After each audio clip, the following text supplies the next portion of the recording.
At first glance, Middle-earth Shadow of Mordor looks like a straight-up AAA crossover between the Arkham and Assassin's Creed games.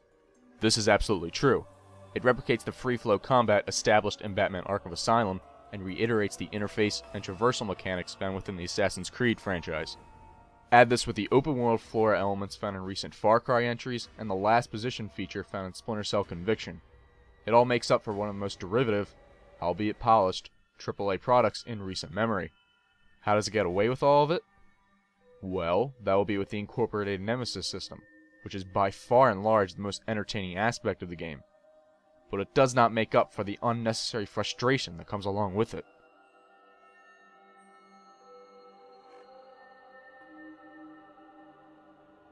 Shadow of Mordor takes place in between the events of The Hobbit and The Lord of the Rings, but you'd be mistaken to think if this game serves as any sort of additional lore.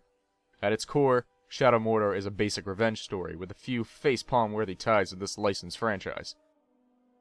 Not that there is anything coherently wrong with that, but the execution here was seemingly lacking throughout its entirety. The game follows the ranger and protagonist Talion, who dies alongside the rest of his family upon being attacked by several servants of Sauron. After his spirit is reignited with the help of a wraith, he sets off to exact revenge for these murders. Ultimately, Talion as protagonist is fairly boring, as his character arc is never fully fleshed out beyond the initial premise. The voice acting is all around sufficient, but becomes insignificant in light of this lackluster story and characters. These narrative attributes are not offensively bad by any proportion.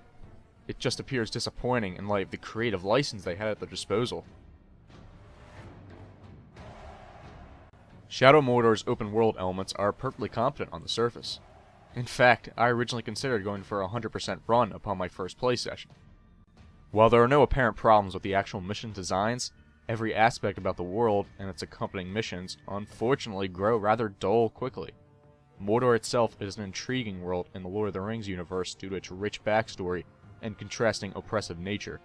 There are definitely landmasses and general areas in the novels and films that are interesting with their mere descriptions, but the intended bleak and demolished state of Mordor has never been interesting to the ideas presented in Shadow of Mordor.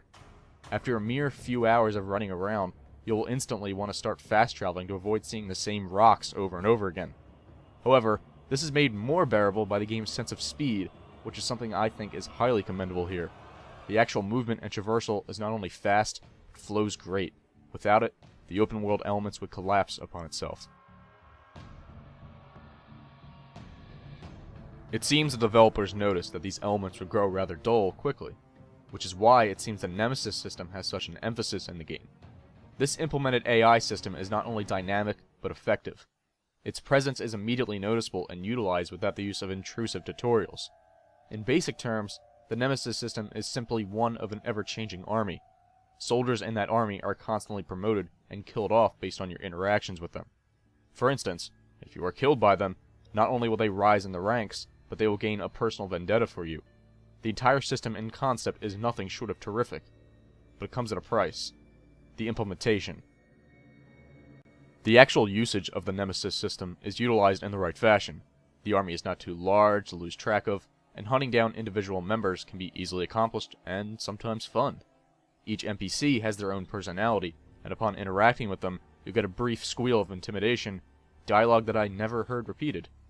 However, all of this was incorporated wrong.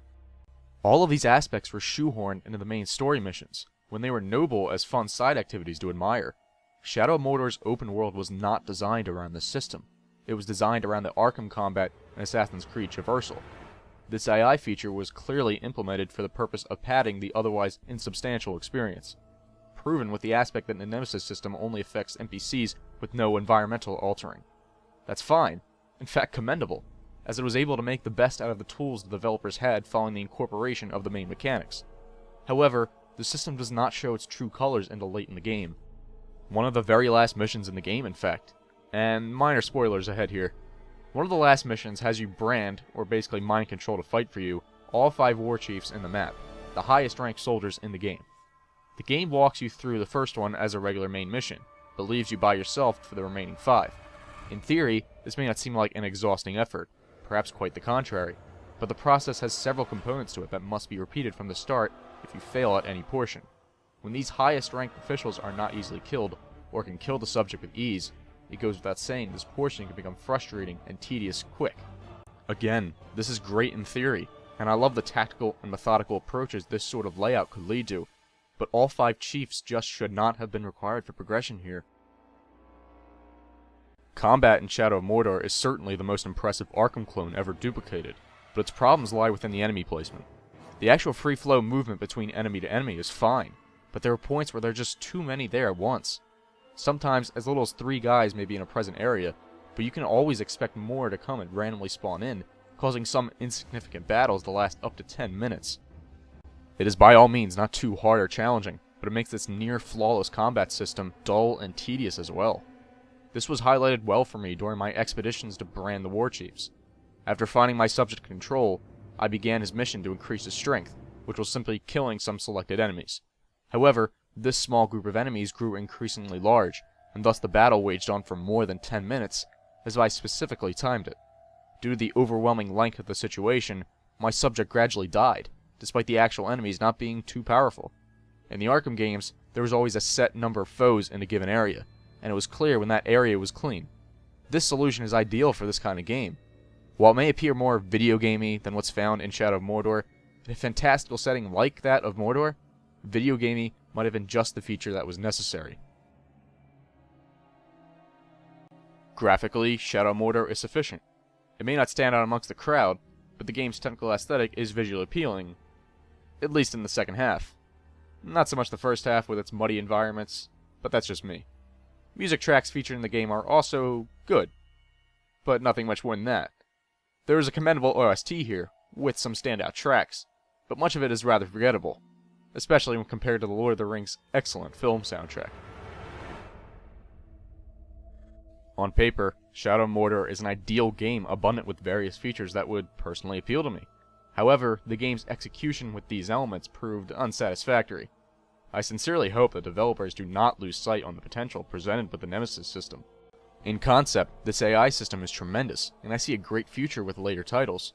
But while the system is initially joyful to experience, further progress in the game's progression system reveals its frustrating and tedious components. Ultimately, this game represents my most disappointing experience in video games for 2014. Opinions aside, the simple and disappointing truth with Middle-earth Shadow of Mordor is that it'll never stand the test of time past its AI system with its derivative elements, even for those who find enjoyment in this title. Perhaps a sequel to this critical success will resonate more, but for the rest of us, there's always Arkham Knight to look forward to.